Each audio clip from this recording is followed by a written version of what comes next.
ആള് നടന്നു വരുന്നത് കണ്ട സുക്കൂറെ, പാവം. എന്ത് ചെയ്യാനാണ്, നമ്മളെപ്പോലെ ഉമ്മ വെച്ച മകൻ തന്നെ അല്ല അത്.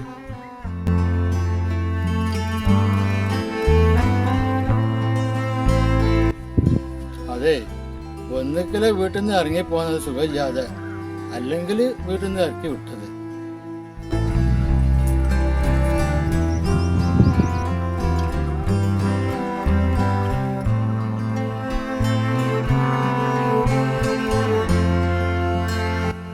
ഒരു ചായ കുടിക്കാനുള്ള പൈസ തരുമോ? വിശന്നിട്ടാണ്. ഇതാ വല്ലതും പോയി കഴിച്ചോളി. നിനക്ക് കൊടുക്കല്ല.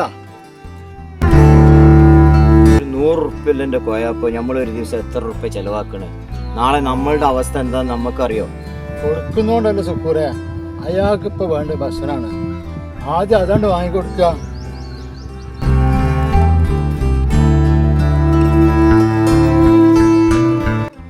ഞാൻ ഹോട്ടലിൽ പോയി ഭക്ഷണം വാങ്ങിക്കൊണ്ടുവരാം, നിങ്ങളിവിടെ നിന്നോളി.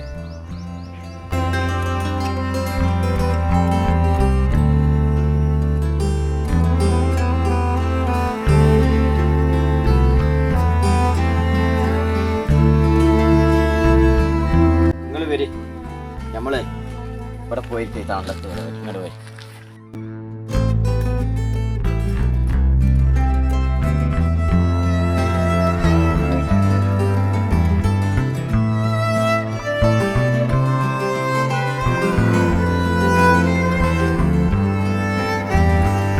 നിങ്ങളെ നാട് എവിടെയാണ്?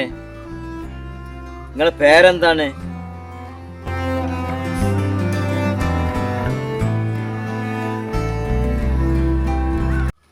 എന്തിനാ നിങ്ങൾ കരയണേ? കരയണ്ട. നിങ്ങൾ സംസാരിക്കൂല?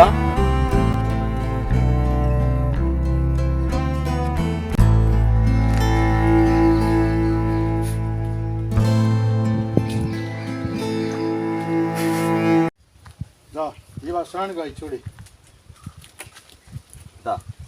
ആദ്യം വെള്ളമായി ആട് കുടിച്ചോളൂ.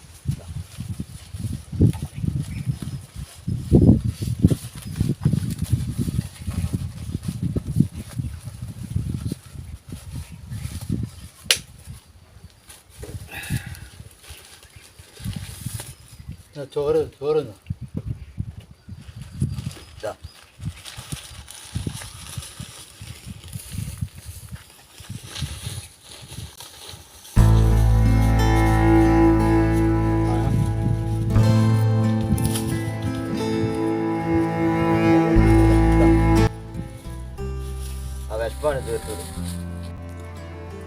അല്ല, നിങ്ങളെ പേരെന്താണ്?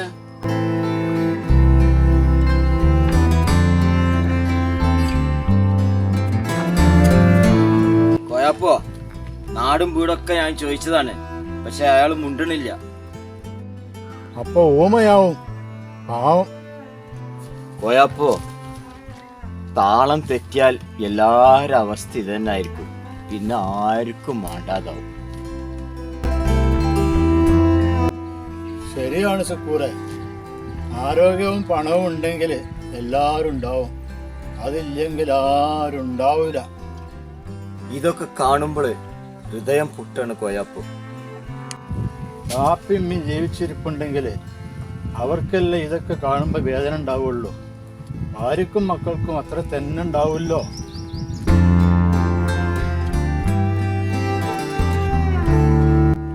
പത്ത് മാസം നൊന്ത് പ്രസവിച്ച ആ ഉമ്മാന്റെ വേദന മറ്റാർക്കും ഉണ്ടാവില്ല കോയപ്പോ.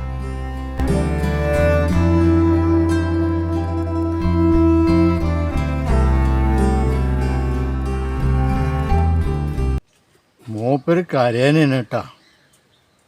മൂപ്പര് കരഞ്ഞോട്ടെ, നാടും വീടൊക്കെ ചോദിച്ചിട്ട് മുണ്ടാട്ടല്ലേ ആൾക്ക്.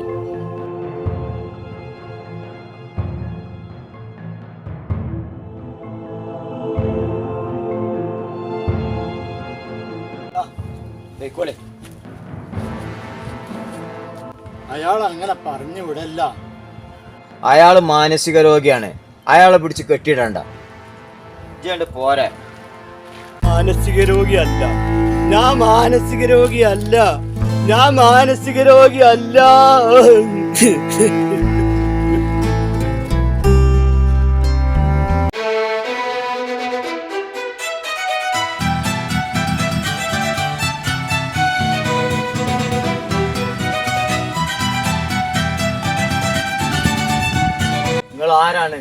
കരയാതെ കാര്യം പറയും.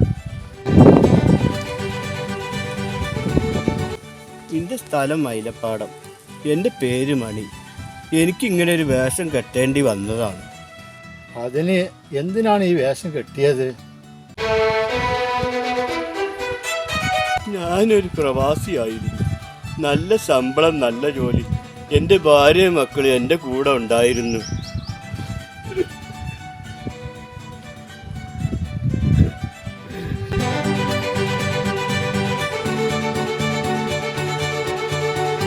എനിക്കൊരു അസുഖം വന്നു. അതുകൊണ്ട് പ്രവാസ ജീവിതം ഒഴിവാക്കിയതാണ്. കമ്പനിയിൽ നിന്ന് ഒഴിവാകുമ്പോൾ 50 ലക്ഷം രൂപ തന്നിരുന്നു. ഞാനും ഭാര്യയും കുട്ടികളും കൂടി നാട്ടിലേക്കുണ്ട് പോകും. എന്നിട്ട് എന്നെ നാട്ടിലൊരു ഹോസ്പിറ്റലിൽ ഭാര്യയും മക്കളും കൊണ്ടുപോയി ചികിത്സിച്ചു. ഡോക്ടർമാർ പറഞ്ഞു ഈ രോഗം മാറാൻ ചാൻസ് കുറവാണെന്ന്. അത് കേട്ടപ്പോൾ ഭാര്യയ്ക്കും മക്കൾക്കും മടുത്തു.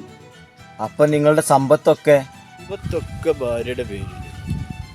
അത് കഴിഞ്ഞതിന് ശേഷം അവരെന്നെ പന്ത് പോലെ തട്ടിക്കളിക്കാൻ തുടങ്ങി. അപ്പോൾ ഞാൻ വീട്ടിൽ നിന്ന് ഇറങ്ങിപ്പോന്നു. പിന്നീട് വീട്ടിലേക്കൊന്നും പോയില്ലേ?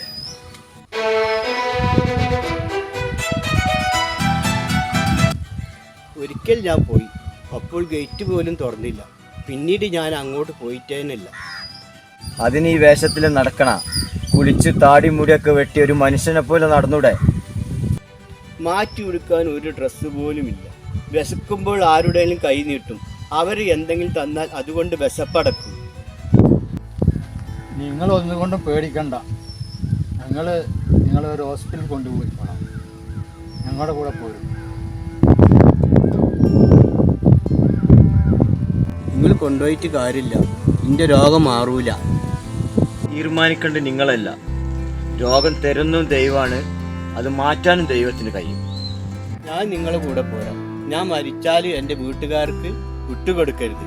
അത് നിങ്ങൾ സത്യം ചെയ്യണം.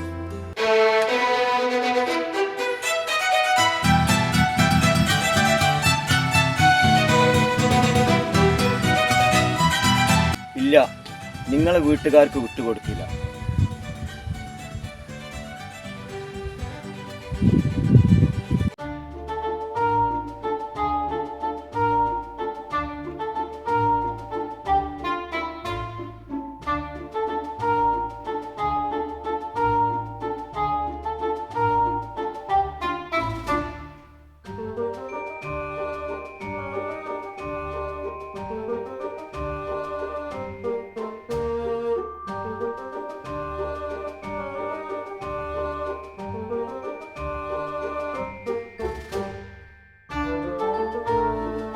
എന്താ സുക്കൂറും കോയപ്പം നിൽക്കണ്? ഈ ഒരാളുണ്ടല്ലോ. അപ്പം അതൊരു പഴയ ഒരു പ്രവാസിയാണ്. ഈ പൊടുന്ന വരണേ? ഞാൻ 2 ലോഡ് മെറ്റലിടാണ്ടായില്ല. ഇട്ടുകാണ്ട് ഇപ്പം അങ്ങനെ വരിക. ഹലോ, 1 ലോഡ് ഞാൻ നേരത്തെ ഇട്ടിക്കണല്ലോ. ഇനി 2 കൂടെ വേണോ? ആയിക്കോട്ടെ, ഞാൻ ഇപ്പം ഇടാം. ഓക്കെ. എന്നാലേ ഞാൻ പോട്ടെ സുക്കൂറെ.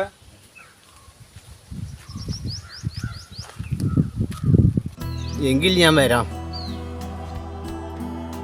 പോയപ്പോ ഇന്ന വണ്ടി കൊണ്ട് കയറ്റിക്കോ.